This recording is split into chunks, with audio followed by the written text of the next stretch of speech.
रुद्रनाथ की चढ़ाई, जर्मनी की लड़ाई। ये स्थानीय कहावत मैंने पहली बार रुद्रनाथ ट्रैक करने के दौरान किसी सहयात्री के द्वारा सुनी थी। और वास्तव में दोस्तों, रुद्रनाथ ट्रैक के पहले दिन की चढ़ाई इतनी खड़ी और कठिन होती है कि अच्छों के पसीने छूट जाएं। यदि आपको रुद्रनाथ ट्रैक के पहले दिन की अधिक जानकारी चाहिए तो आप मेरी रुद्रनाथ यात्रा का पहला व्लॉग देख सकते हैं, जिसमें मैंने दिल्ली से सगर तक की यात्रा और सगर से ल्यूटी बुग्याल तक की चढ़ाई के बारे में विस्तार से बताया है। आज की व्लॉग में हम लोग ल्यूटी बुग्याल से रुद्रनाथ मंदिर का सफ़र तय करेंगे। रात को ल्यूटी बुग्याल में अपने टेंट में आराम करने के पश्चात हम लोग सुबह 5 बजे उठते हैं और अपनी दैनिक क्रियाएं कर 6 बजे रुद्रनाथ की ओर प्रस्थान करते हैं। हम लोग अक्सर देखते हैं कि जब भी हम लोग पहाड़ों पर ट्रैक करने जाते हैं तो कोई ना कोई पहाड़ी कुत्ता हमारे साथ रहकर लगातार हमको मनोबल देते रहता है। मेरा मानना है कि ये उनके प्यार करने का एक तरीका सा है। ल्यूटी बुग्याल से बस कुछ दूर और चढ़ाई करने के बाद पुनार बुग्याल आ जाता है, और पुनाल बुग्याल के बाद चढ़ाई भी कम हो जाती है और प्रकृति का वो मार्मिक दृश्य नज़र आता है मानो खुद जाकर स्वर्ग के दरवाजे खटखटा दिए हों। अंततः हम खड़ी चढ़ाई करने के बाद पुनार बुग्याल पहुंच जाते हैं और मैं नाच कर इस बात का जश्न मनाता हूँ और पहाड़ों की चोटियों को निहारने लगता हूँ। और अभी मैं ऊपर आ चुका हूँ और यहाँ पे सही में इतना प्यारा व्यू है ना। वो पीछे जो है the mountain behind me is Chaukhamba, इधर गोड़ा और एक और पीक है, and that side Nanda Devi है। तो यहाँ पे एक मिडो सा बना है, the meadows we see in Kashmir, इस तरह से मिडो सा बना है। And the track that is left is not that steep. Punar Bugyal का क्षेत्र और इसके आगे का क्षेत्र केदारनाथ वाइल्ड लाइफ सेंचुरी के अंडर आता है, तो आप इसके आगे ना ही कोई पॉलीथीन ले जा सकते हो, ना ही कोई प्लास्टिक, और ना ही ब्लूटूथ डिवाइस पर गाने चला सकते हो। और इन्हीं सब कारणों से इसके आगे का रास्ता 10 गुना और सुंदर हो जाता है। तो जैसा मैंने पहले ही बताया था कि मैं 10 लोगों के साथ आया हूँ, पर ऐसा लग नहीं रहा है। It seems like I am on a solo trek only, क्योंकि या तो मैं सबसे आगे रहता हूँ और कोई रहता ही नहीं है। लाइक अभी मैं सबसे आगे हूँ और दूर दूर तक कोई देख नहीं रहा है, या तो मैं सबसे पीछे रहता हूँ and I keep on recording videos for the blog. उस वक्त मैं ये निर्णय लेता हूँ कि अब मैं अपने बाकी साथियों का इंतज़ार करूँगा और आगे का सफ़र उनके साथ ही करूँगा। 15-20 मिनट बैठने के बाद मेरे बाकी साथी आते हैं और हम लोग ये निश्चय करते हैं कि अब हम लोग जो अपने बैग के अंदर मूंगफली, चना और गुड़ लेके आए थे वो खाएंगे और ख़ुद को री एनर्जाइज़ करेंगे। री एनर्जाइज़ करने के बाद हम लोग आगे चलते हैं पितृधार की ओर। पितृधार इस पूरे ट्रैक का हाईएस्ट पॉइंट है।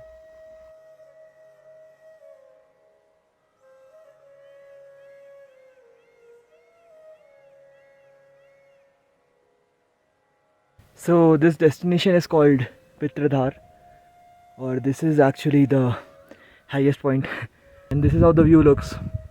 काफ़ी ऊपर है, it is 4,000 meters above the mainland. So this is the entrance of Pitradhar, और इसके आगे अपने को स्नो कैप्ड पीक्स दिखने वाले हैं। वाह,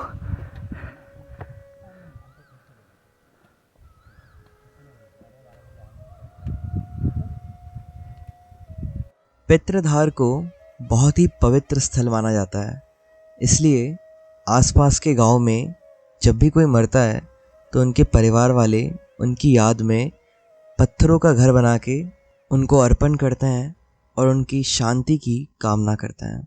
मेरे पीछे स्नो कैप्ड पहाड़ियों की चोटियाँ हैं और बहुत शानदार व्यू आ रहा है इधर से। पितृधार पे था मैं, और अब आई डिसेंड टुवर्ड्स रुद्रनाथ।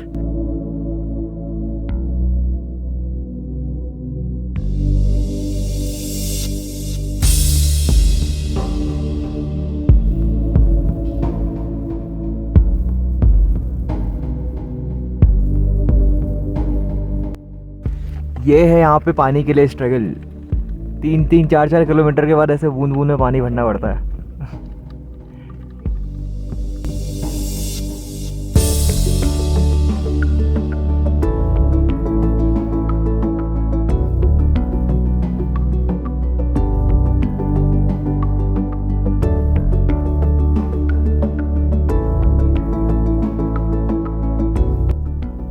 यात्रा के बीच में 2-3 किलोमीटर में जब भी कोई पानी का स्रोत आता था तो हम लोग रुक जाते थे और अपनी बोतलें भर लेते थे। और हाँ, एक बात बताना तो मैं भूल ही गया, हमारे पास तो एक सुपर ड्रिंक भी थी। जी, सही गेस किया आपने, सत्तू। हमने 2 से 3 बार सत्तू का शरबत बना के पिया, all thanks to Balwant uncle. इतना शानदार शेक बनाया मानो पूरी ताकत वापस आ गई।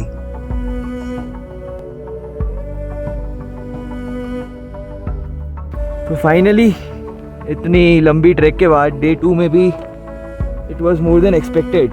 हमको थोड़ा सा चलना पड़ा। इट वाज कंपैरेटिवली इजीयर डे 1 से, but having lot of 80 plus people in our team, that's why we are little bit slow. Finally the temple have come. कैसा लग रहा है आपको? बहुत सुंदर।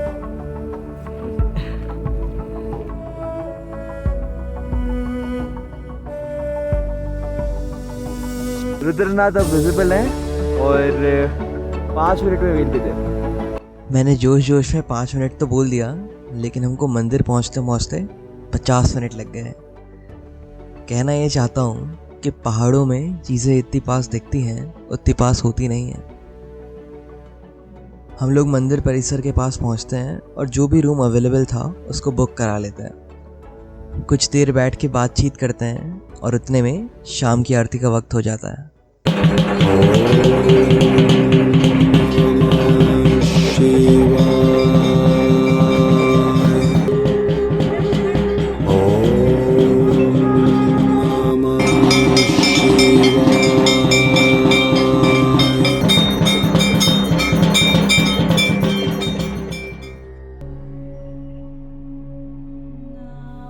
दिस इज़ डे 2 इन रुद्रनाथ और सनराइज़ हो रहा है सुबह के 6:30 बजे हैं और मैं जा रहा हूँ रुद्रनाथ मंदिर की ओर वापस दर्शन करने।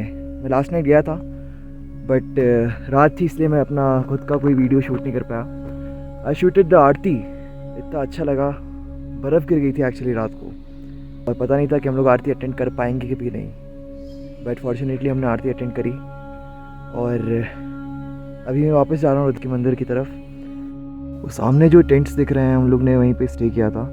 टेंट्स क्या कुटिया टाइप का है एक, और उतनी ज़्यादा ठंड नहीं लगी। उन्होंने हमको ब्लैंकेट्स और क्या कहते हैं कंबल वगैरह वो सब प्रोवाइड कर दिए थे, तो इट वॉज ओके। मान्यता ये है कि रुद्रनाथ पंच केदार में चौथा केदार है और इसका निर्माण स्वयं पांडवों द्वारा करवाया गया था। पांडव गोत्र हत्या का प्रायश्चित करने शिवजी को ढूंढते हुए हिमालय आए और शिवजी ने बैल के रूप में उनको 5 जगह दर्शन दिए और यही 5 जगह पंच केदार के नाम से प्रसिद्ध हुई। केदारनाथ में कुबड़ के, कल्पेश्वर में बालों के, तुंगनाथ में बाहों के और मध्यमेश्वर में नाभि के दर्शन मिले। रुद्रनाथ में महादेव ने स्वयं अपने मुख के दर्शन दिए थे और इसमें रुद्रनाथ का महत्व इसलिए और ज़्यादा है क्योंकि रुद्रनाथ पूरे विश्व में एकमात्र ऐसा मंदिर है जहाँ पर शिवजी के एकानन रूप में दर्शन होते हैं। एकानन यानी एक मुखी। इसके अलावा बाकी सारे मंदिरों में शिवलिंग रूपी और पशुपतिनाथ और 1-2 मंदिरों में 4 मुखी और 5 मुखी दर्शन मिलते हैं। मंदिर परिसर के बाहर ये 7 छोटे छोटे मंदिर 5 पांडव, कुंती और द्रौपदी का निवास स्थल होने का संबोधन करते हैं। मेरी तो महादेव से सिर्फ एक ही प्रार्थना है कि इस भव्य और अलौकिक अनुभव को अभी ये जितना मुश्किल है उतना मुश्किल ही रखे, वरना क्या पता आने वाले समय में रुद्रनाथ भी केदारनाथ की तरह सेल्फी और रील्स पॉइंट बन के रह जाएगा। हर हर महादेव। हम लोग रुद्रनाथ से निकल चुके हैं and now we are heading towards Toli. यहाँ से 17 किलोमीटर दूर है। तो आज फिर से तीसरे दिन लगातार I will walk for 17 kilometres. और ये हाईएस्ट होगा, मतलब हमने पहले दिन शायद 10 किलोमीटर करा था, दूसरे दिन 10 kilometre, and today it will be 17। ज़्यादातर नीचे उतरना है आज, चढ़ना बहुत कम है, तो डैट इज़ गुड। पर मैंने सुना है नीचे उतरने में भी थोड़ी दिक्कत होती है, so let us C, let's go.